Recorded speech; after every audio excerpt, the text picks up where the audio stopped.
আপা আমাদেরকে কথা দিয়ে যাবে, আমাদের মেগাস্টারকে নিয়ে তিনি বলেছেন হলিউডে একটি মুভি বানাবেন, সেটি উনি আজকে আমাদের মাঝে প্রতিশ্রুতি দিয়ে যাবেন।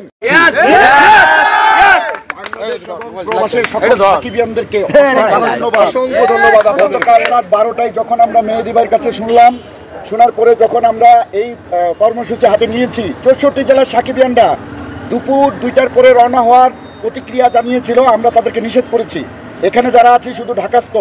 অতএব এই বিজয় মেহেদী ভাই বাংলাদেশে এরকম একটি ঐতিহাসিক সিনেমা নির্মাণ করেছে। আপাকে স্যালুট জানাই, মেহেদী ভাইকে লাল সালাম জানাই।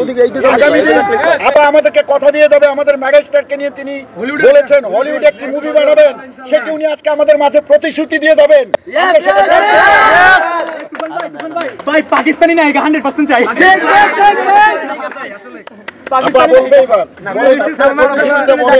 আমরা আজীবন সাকিবিয়ানরা 24 ঘন্টা আপনাদের অতন্ত্র প্রহরীর মতো পাহারা দিয়ে রাখবো।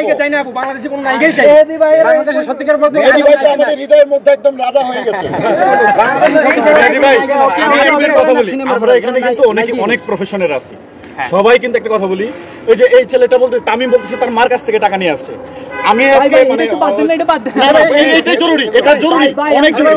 এই ছেলেটা এটা অত্যন্ত জরুরি। কেউ কেউ বলে টাকার বিনিময় করি, এখন এই কথাটা কেউ কেউ মিডিয়াতে বলতেছে আমরা টাকার বিনিময় করি। আপনি আমাদেরকে 1 টাকা দিচ্ছেন,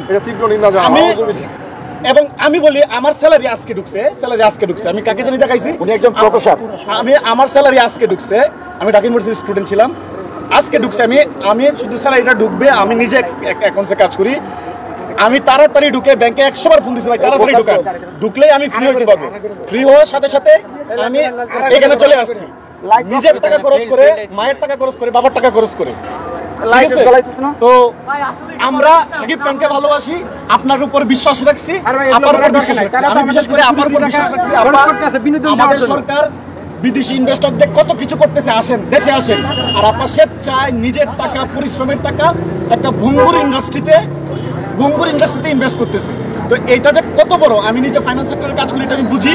সেই জন্য নিজের তাগিদে একজন ইনভেস্টরের লগ্নিকৃত টাকা যাতে নষ্ট না হয়, এই জন্য আমরা এগুলো বাদ দিই। ঠিক আছে, মেইন হচ্ছে কি আমাদের বাংলাদেশে একজন প্রযোজক ভিক্ষা করে পাওয়া যাচ্ছে না, সেখানে একজন 15 কোটি 20 কোটি টাকা দিয়ে একটা ছবি করছে সাকিব খান নিয়ে। আমরা কিভাবে সাপোর্ট করবো সেটা না করে মূর্খর মতো কাটছাট করে আমরা একটা ছবিকে ধ্বংস করতে চাই। এইটা তীব্র নিন্দা।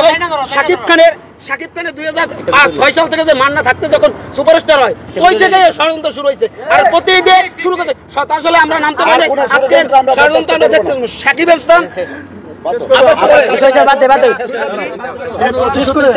শুনতে চেয়েছিলাম, সেটা শুনতে চাই আমরা। হলিউডে আমরা আপনাদের বক্তৃতা পরে দিয়ে আপনার কাছে থেকে মেহেদী ভাই যদি শুধু আমার সিনেমা বানায়, বাকি প্রোডিউসারদের সিনেমা কবে বানাবে? আমরা বাংলা ইন্ডাস্ট্রিতে আমরা চাই এস্টাবলিশ করব যে বাংলাদেশের 1 নম্বর একটা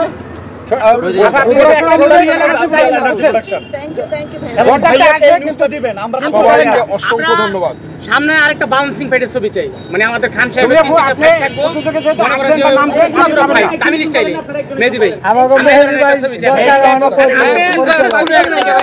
আপনি আমাদের কাছে সাকসেসফুল হইছেন, বাংলাদেশের অনেক জায়গা ভাই বুঝে গেছে কি করছেন না কি সিনেমা বানাইছেন ভাই। রায়হান রাফি ফেল ভাই, এখন গান ছাড়ার পরে আর আমাদের আইটেম সং কবে আসবে সেটা একটু বলেন। আইটেম সং কবে আসবে? রায়হান রাফির দিকে বেস্ট আপনি আইটেম সংটা মনে হয় আমি মনে একটা ছবি চাই, খান সাহেব সব দিন যেটা ফাইল থাকবো, মানে সারা সারা ফাইল শেষ করা আর কিছু বলা এই তুই